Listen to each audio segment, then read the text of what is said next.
இப்போ லையிங்ல angle pump exercise எப்படி பண்றதுன்னு பார்க்கலாம்.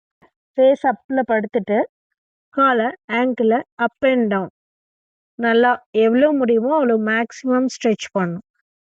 10 கவுண்ட் 3 டைம்ஸ் ரிப்பீட் பண்ணும். மொத்தம் 30 கவுண்ட்ஸ் வரும். அதில் ஈச் 10 கவுண்ட்க்கு இடையில ஒரு பிரேக் விட்டுட்டு பண்ணுங்க.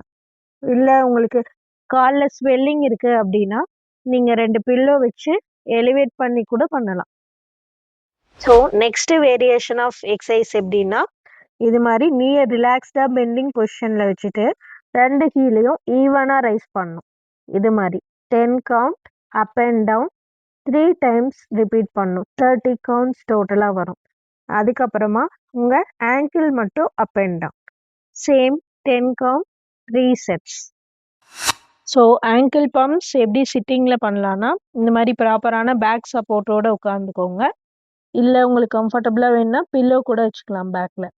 ஆங்கிளை இது மாதிரி அப் அண்ட் டவுன் எவ்வளோ முடியுமோ maximum stretch 10 count 3 times repeat பண்ணணும். ஸோ இப்போ ஆங்கிள் பம்ப்ஸ் எப்படி ஸ்டாண்டிங்கில் பண்ணுறதுன்னா இந்த மாதிரி வால் சப்போர்ட்டில் ப்ராப்பராக பேலன்ஸோடு நின்றுக்கோங்க.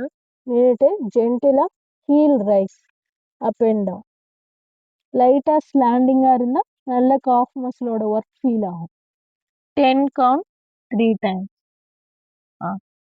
So next variation ankle movement எப்படின்னா இந்த மாதிரி ப்ராப்பராக வால் சப்போர்ட்டில் வித் சப்போர்ட்டோட ஹேண்ட் சப்போர்ட் இருக்க மாதிரி நின்றுக்கோங்க.